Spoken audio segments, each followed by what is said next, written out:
Hello again, and welcome back to the Slow Flowers podcast with Deborah Prinzing, episode 557. This is the weekly podcast about slow flowers and the people who grow and design with them.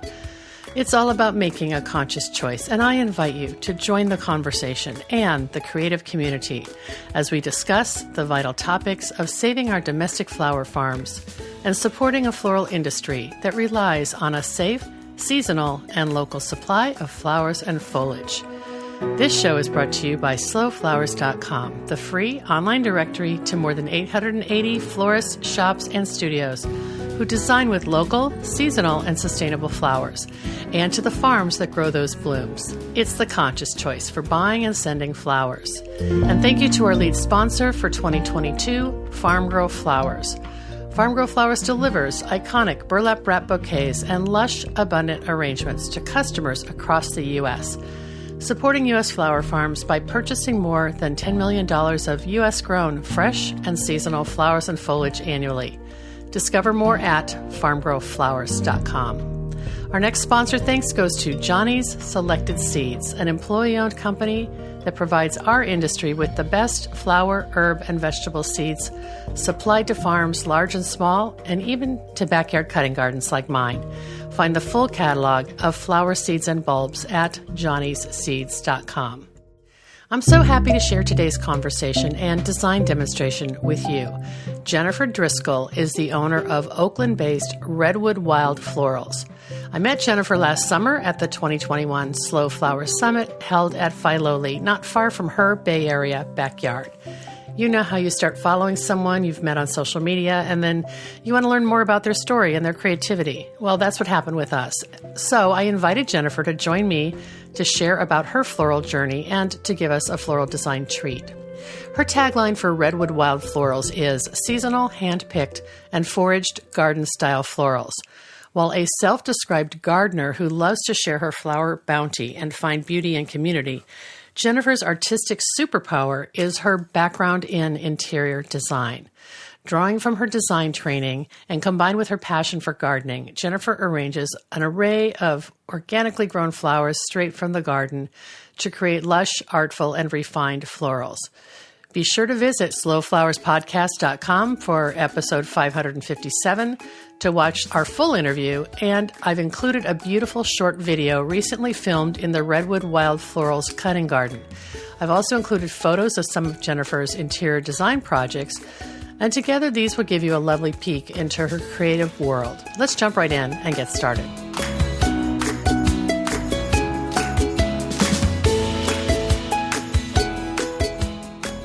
Well, hello, everybody. I'm so happy to welcome you to the Slow Flowers show today. And this is episode 557. And my special guest is Jennifer Driscoll of Redwood Wild Florals. Hi, Jennifer. Hi, Deborah. How are you? I'm great. Thank you so much for joining me today. It's been a fun getting to know you. You're based in Oakland, and you came to the Slow Flowers Summit last year at Filoli, which I guess is in your own backyard, right? It was, right. Yeah. So give us a little snapshot of Redwood Wild Florals, and the services and the customers that you serve, and where you get your flowers. Yeah. So I am just a home-based cottage garden studio. I grow most of the flowers that I use in my arrangements. And what I decided was that I would only offer my arrangements during my growing season. So that's pretty much March through October. And I use mostly my own flowers. Sometimes I'll source from the flower market with, like, Mother's Day is coming up, when I have a big amount of orders to do. And I do deliveries a couple times a week. I saw that on your website. So it's like Wednesdays and Fridays, people can pre-book for you to deliver a gift arrangement. Exactly. Yeah. I make it work for my schedule as a interior designer and now venturing into flowers. It's been tricky to navigate my schedule, and I'm, I have my kids and life to do. Right. Well, it's interesting because I think so many people feel like, stuck in how they run their business because they are responding to customer expectations. And you're just building this business kind of by choice to fit your schedule. Like I saw on your website that you had like from spring to fall, and I wasn't quite sure what that meant. So you said it's a March to October in the Bay Area. That's your growing season. That's right. In my growing season, when my garden is pumping out the flowers, is when I want to provide them, because I feel like my designs just don't have that special touch unless there's something coming out of my garden. Oh, absolutely. And we just saw the video that you shared of you cutting in your garden. So tell me about how that video came to be, and also just describe like what is the acreage of your garden? Acreage might be the wrong word. Oh yeah, less than a quarter of an acre. Okay. So very tiny cottage garden.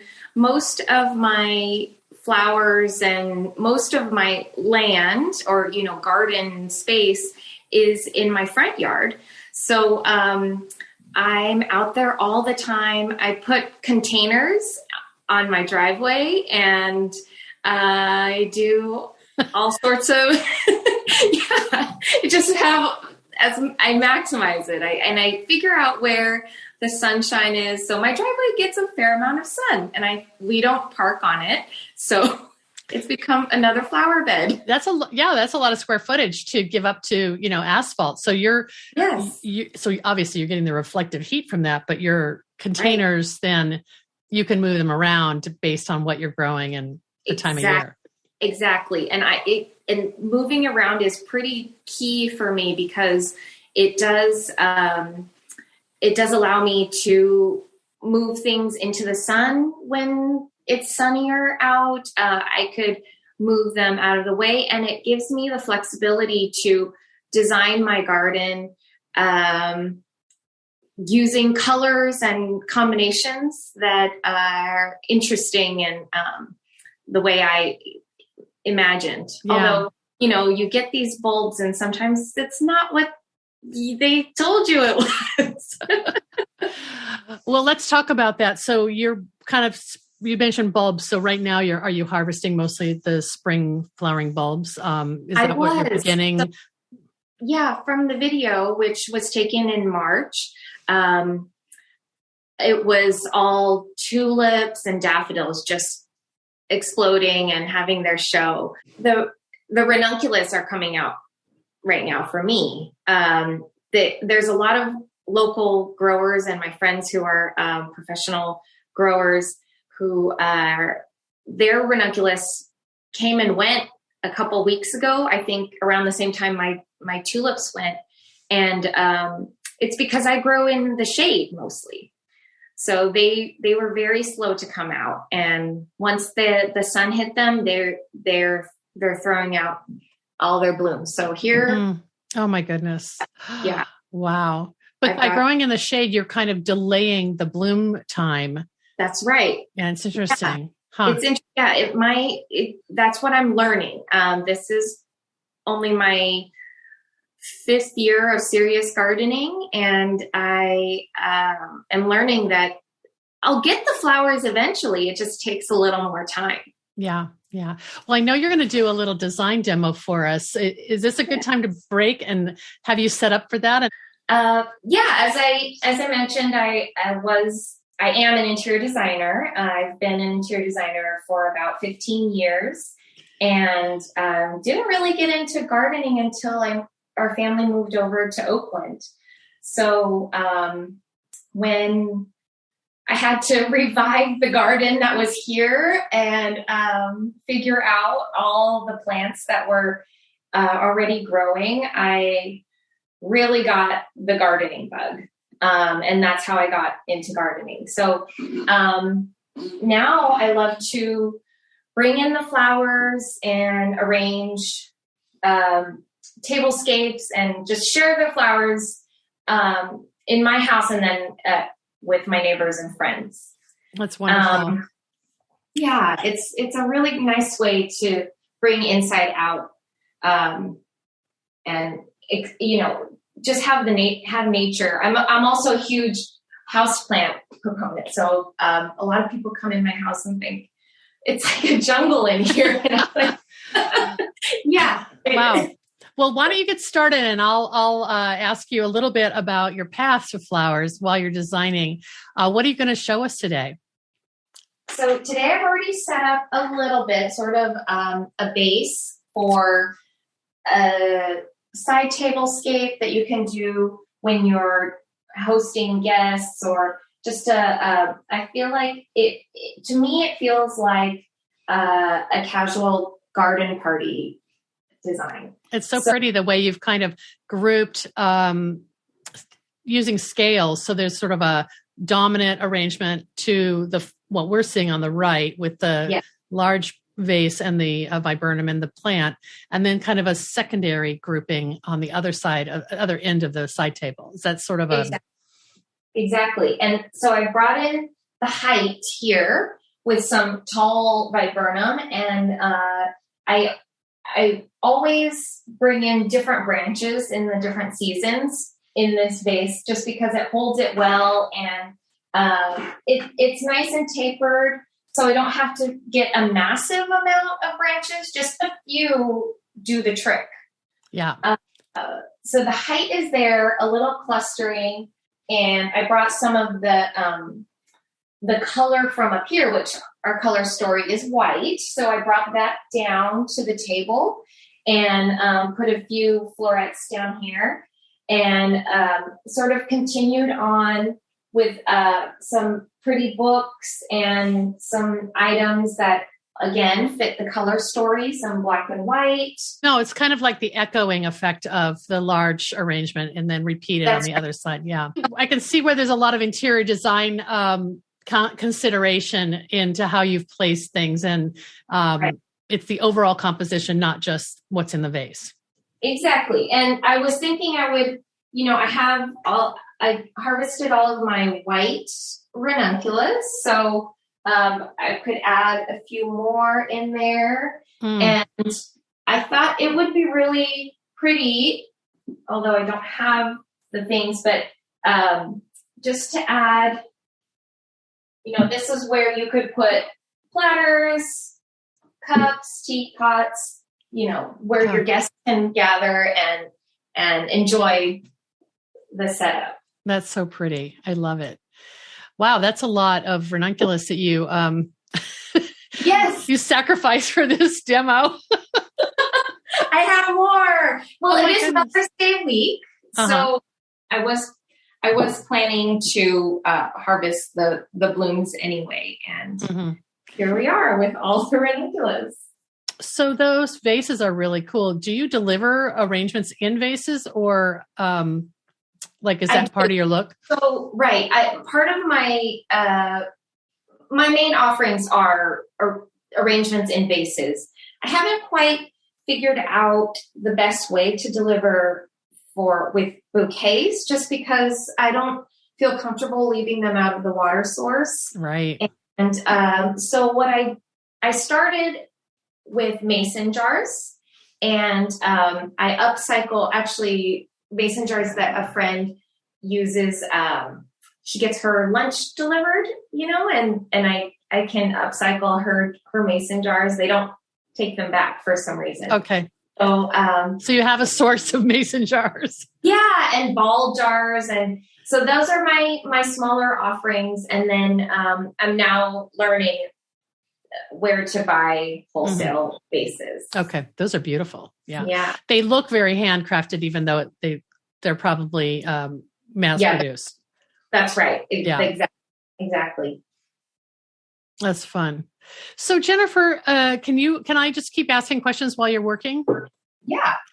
I'm so fascinated that you are drawing from an interior design training. Was that sort of your first passion as a creative when you were, figuring out how to be a grown-up? 100%. I would say I've always sort of been drawn to and searched out beauty and beautiful things and beautiful environments. As a teenager, I would subscribe to Architectural Digest. I wasn't really, I was not impressive. I was reading Architectural Digest and Martha Stewart magazine, and I just wanted to be an interior designer. It wasn't exactly where my path led me initially for college. But once I graduated, I figured out that is what I wanted to do for sure. Mm-hmm. So I moved to San Francisco, and I enrolled in the UC Berkeley Extension interior design program, and was able to work and complete that post-bac degree afterward. Mm-hmm. And ever since, and even with interior design, there is a lot of floral work that during the photo shoots, that was my first experience going to the San Francisco flower market, was getting ready for photo shoots, setting up designs like this for the photographers, and to just really showcase the house, because a home design really doesn't feel complete without a little bit of green, a little bit of green and some life in it. So were you primarily focused on, and I know you still have your business, is it residential primarily? That's right. My business is Studio Driscoll, and it's a residential design. It's just me. So essentially what I do is I consult with clients who are doing smaller projects and remodels, kitchens and baths, and furnishings for their home. Mm-hmm. And so you had that career well underway when you and your family moved to Oakland to this new house. You said about 5 years ago, is that it? Right. And so you inherited a garden, and somehow that just sucked you in. Yeah. And I think it coincided with that's what I said. I inherited this beautiful garden with dogwoods and foxgloves and all sorts of things that I had never even seen before, let alone grow. And we started plugging in things that we loved, and I came up with the color story for the garden of peaches and lavenders, and kept filling in, kept going into the nursery, finding things, killing things, finding more things. And I got really, really into it. It kind of also coincided with Florette and her expansion, and those books were really eye-opening and sort of empowering, right? To allow people to feel like, okay, like you can grow whatever you love. Yes. And grow the colors and like things that you love the most. You can figure out how to grow it with just a few simple resources. Well, listening to you talk about a color story for your home garden, though, that is an interior designer point of view. I don't think that, I've gardened for over 20 years. I've never thought about it like that. And so I'm fascinated with how, that was your starting point, and that was just for enjoying your garden. Now that you're cutting for your customers, have you had to expand that a little bit? So you have more choice or more diversity? A little bit, but I don't have to go far, because I feel like the peach and purple somehow relate to so many other colors, and they please. I don't know. I've never had to really, really stretch too far. I have pinks see, like pinks, right? Pinks go really well with the peaches, right? So, oh my gosh. If you blend them in the right way, they really can pop. But I do find that I gravitate towards certain colors, and I stay away from, for example, I don't use reds and darker. I feel like I don't tend to use those darker colors in my garden. The more saturated. You're right. The saturated colors. It's more tonal for me, and the ones with the little flecks of different colors, and where you can pick up, for example, like the yellow in the center of this ranunculus, right, goes with the yellow of the bright ranunculus, and that's how I look at my flowers, and that's how I ultimately put them together. Yeah. And I can see all this, and everything you've shown us today in terms of this palette is easily carries forward to the dahlias you choose to plant. You probably have more of those midtones and not so much the dark, super dark, or the primary colors. That's exactly it. I tried to stay away from the very, very bright, strong tones. Yeah.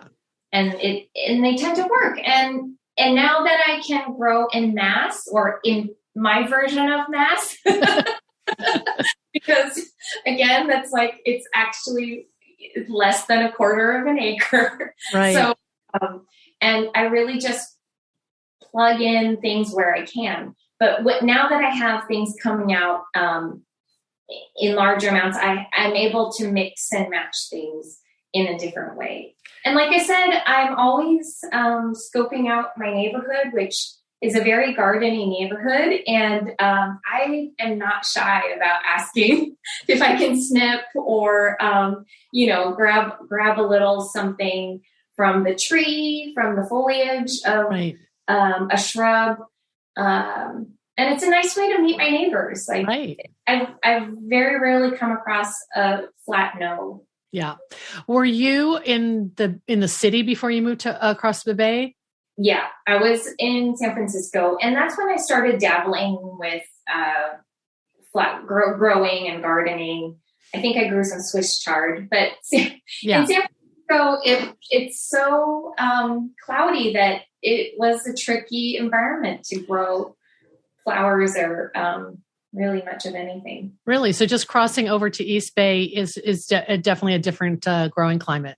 It is. Wow. Yes. That's so interesting. So I'm just curious about your interior design. Do you have clients who don't know you are a floral designer at all, and they hire you to help with a do-over of a kitchen or a new, help them with new furniture? And then does the flower conversation work its way into that interior design consultation?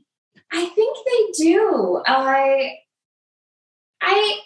can't help it. I can't help but talk about flowers nowadays. So right.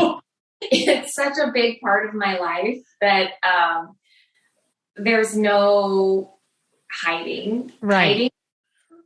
So I feel like a lot of my designs now, either I think about them in the realm of flower color stories, right? If I was putting together a bathroom or some tile options or a kid's room, I might think about different combinations of flowers or natural growing things. And I get inspired. I'll see something in the garden and I'll think, oh, that would be really cool in so-and-so's room. Yeah. So it really, that's so neat. Yeah. And it really flexes my creativity as well. I think that's why I'm enjoying doing both so much, is because it uses different parts of my creative brain. Do you find that some of your floral customers are coming from your interior design customers, or is it a completely different population of people who are ordering flowers from you? I would say it's a mix. But so far haven't had any flower customers convert to designers. But I think once they see, I feel like I've had a couple of customers come for other reasons to my house, to my studio, and they see my garden, and it's sort of eye-opening for them to see another part of me and how I might contribute to their project. Yeah. Well, because I do the gardening. I'd love to poke around on your Driscoll Studio site and see some of the interiors. So it sounds like now when you finish a project and you want to have it photographed, there's no problem styling it with flowers. You know exactly what you want to put into that room. Exactly. I'll know what house plants to put in. I'll be the one creating the florals for my photo shoots. That's for sure. That's so interesting. So when you have your customers for deliveries, you're doing a combination of individual orders or subscription, right? Is that how it's set up? Exactly. I have it all in my website once I had my website going, and the shop made it an easy stream of orders, it really relieved a lot of the administrative headaches that I had to deal with. I just wanted to streamline all the processes. So you go on my website, you order one of, I think I have maybe 5 size options, and it asks for all the information I need for deliveries, your note tag, and any special requests. So like you were asking earlier, I do get some customers asking for certain colors, and sometimes I can honor those requests, and sometimes I can't. And I'm just very open about it, and I just let them know, hey, I don't exactly have that right now. Does peach work for you instead of orange? Or does is white, I don't have a lot of white, but is white mixed with pink okay? They're generally, I think, with the way my website is set up and the expectations I put for my clients, that they know that it's designer's choice for the most part. I was just going to say, I saw that language on many of your pages, but it's not like something that would let someone down gently. It's like, this is exciting that it's designer's choice. I'm going to pop up your website really quickly so people can see it while we're talking. This logo is beautiful. Is that an illustration that you commissioned, or? No, actually, I created the logo myself through Canva. Oh, pretty. There's a website that is sort of like graphic designer light. That and graphic design is maybe another subset of, I guess, my design training. Yeah, exactly. I've built websites for other interior designers that I've worked for, and oh my gosh, graphics is definitely something that I am drawn to. I think you did a beautiful job, and I love Redwood. Redwood is really important for the Bay Area. I mean, in Northern California, people know about the redwoods. Is that why you chose that? Yeah, I live in Redwood Heights of Oakland. Okay. And right off of Redwood Road.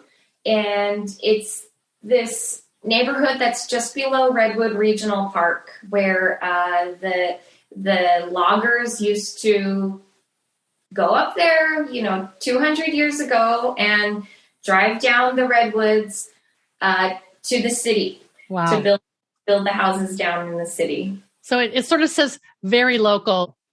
Yeah, I think so. I think it's memorable for people in my community, and and that's who I really hope to connect with and serve. Yeah. So you have a subscription base. I was kind of getting to that, and I lost my train of thought. But these are the ways that people can subscribe. Oh yeah, you said 5 choices. Okay, so they can. Yeah, those are my. they can either have a biweekly or monthly subscription. I send them out on Wednesdays, and I decided this year to only offer them from February through October. Okay. Again, it's the growing season, and the slow flowers in me, it's like, right. I don't want to have to buy the imported things in the off season. And those are the holiday seasons, right. I have a lot of commitments to handle, November and December. Wow. This is so beautiful. And you do offer, and for not people who aren't subscribers who just want to order, a classic arrangement or an accent centerpiece, you're giving them a price range and a choice, but it's still designer's choice. I mean, exactly. They get a choice on the size, but not necessarily. Yeah. Right. And they can see from the various designs that I've created that it varies. And yes, happy to honor any specific requests, like for allergies. People say no lilies or no whatever this flower, but it's my style is a little wild. And, yeah, it is. Here's your Mother's Day, since we're talking about it. Yeah. That's beautiful. And it's so in your palette. I love it. Yes, exactly. And those were almost exclusively from my garden. I think, those were exclusively from my garden. Just can't not go out there and snip. And the best thing is when I need to go back for more, or there's some little missing thing, and I can just pop outside and grab it. Right. Exactly. So do you have to set a capacity, like what you can do and achieve in a given week? I mean, it's probably your time more than what flowers you have available. 100%. I do have to really limit my capacity, and I have help. My neighbors help me. I have a flower friend who comes to help me, and it's become a really great community. That's so neat. Well, we're going to air this on Friday, May 6th. So it's nice to see that you're working on you're doing deliveries on Friday, and then on Saturday you're having a pop-up. So that's at your garden. That's at my garden. I open up onto my driveway and put out the ready to go arrangements. Wow. Is this the first year you've done that? Yes, I did it for Valentine's Day, and it worked out really well. I got to connect with a lot of new neighbors that I hadn't met before, and they got to see my product, which was really, really nice, and something that I hadn't really done in the past. Well, before we go away from your website, I just want to click on your sustainability page. I thought that was your messaging is really fantastic because you try to touch on a number of different things that are part of your business model. Yeah. As a Slow Flower member, this was a huge inspiration for me to want to put that out there. It's a huge part of why I continue to do this in the way that I do it. And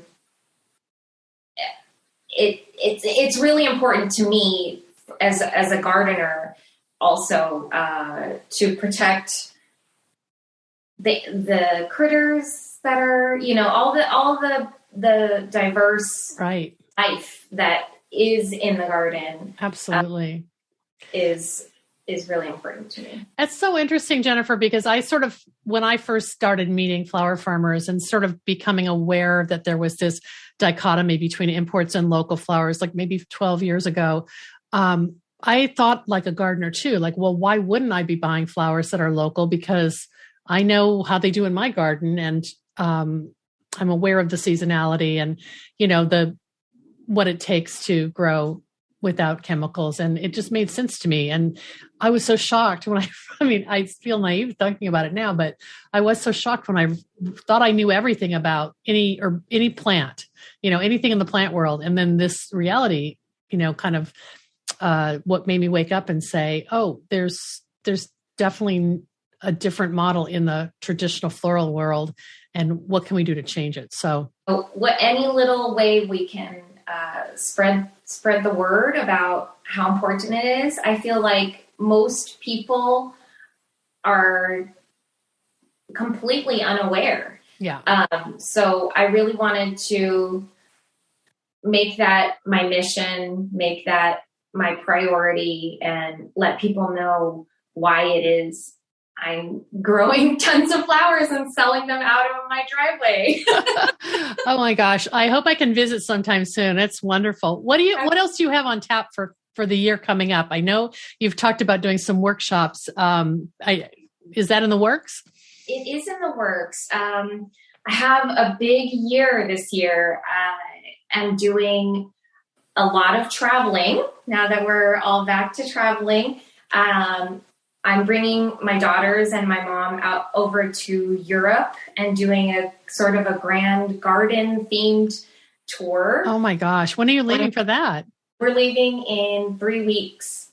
So who's going to do the Redwood Wild Flowers subscriptions while you're gone? One of your friends? I have a friend. That's good.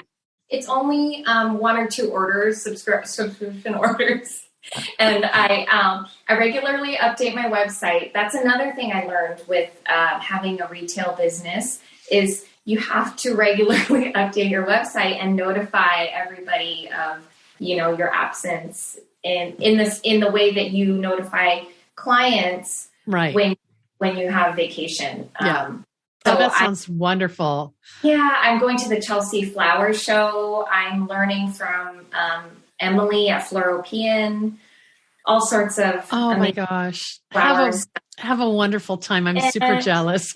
Thanks. And then after that, I get to go to the Slow Flower Summit as well. So I'm really excited for year number 2. Oh, I'm so glad you're coming. And more. I'm really excited to go. Wow. That's a busy year, but it's all education. So you can kind of chalk it all up to, improving your knowledge base and your mechanics and your skills. It is. I love that. That's awesome. All learning. Yeah. Well, thanks for popping in to join us, especially the week of Mother's Day when I know you're slammed, and it's just really fun to share your story and see a little bit about the flowers in the video. And also, I'm so glad I was able to pop on the website and kind of include that so people can meet you and follow you and Thank you so much for inviting me, Deborah. It was a real honor.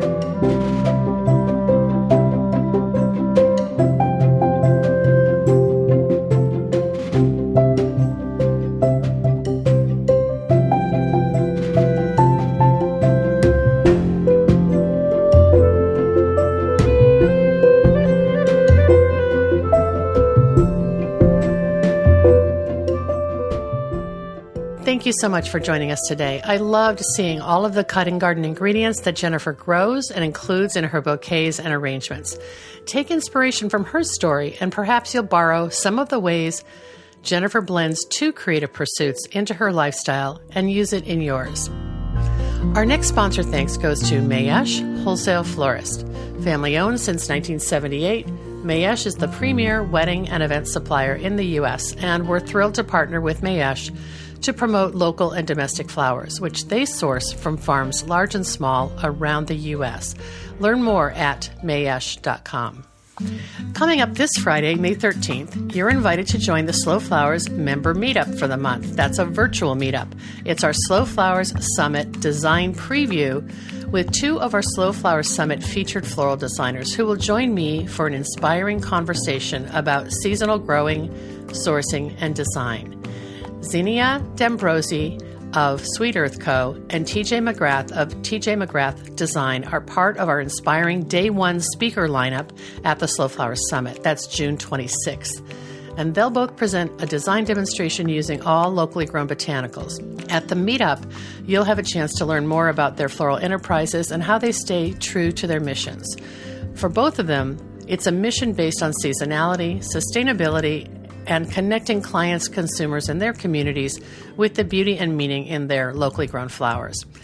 Pre-registration for our meetup is required, and you can find the link in today's show notes for episode 557 at slowflowerspodcast.com. I hope you'll enjoy this enriching gathering. A final sponsor thanks goes to The Gardener's Workshop, which offers a full curriculum of online education for flower farmers and farmer florists. Online education is more important this year than ever, and you'll want to check out the course offerings at thegardenersworkshop.com. Thanks so much for joining us today. The Slow Flowers podcast is a member-supported endeavor, downloaded more than 846,000 times by listeners like you. Thank you for listening, commenting, and sharing. It means so much. As our movement gains more supporters and more passionate participants who believe in the importance of our domestic cut flower industry, the momentum is contagious. I know you feel it too. If you're new to our weekly show or our long-running podcast, check out all of our resources at slowflowersociety.com and consider making a donation to sustain Slow Flowers' ongoing advocacy, education, and outreach activities. You can find the donate button at slowflowerspodcast.com. I'm Deborah Prinzing, host and producer of The Slow Flowers Show and The Slow Flowers Podcast. The Slow Flowers Podcast is engineered and edited by Andrew Brenlin. The content and opinions expressed here are either mine alone or those of my guests alone, independent of any podcast sponsor or other person, company, or organization. Next week, you're invited to join me in putting more slow flowers on the table, one stem, one vase at a time. I'll see you then.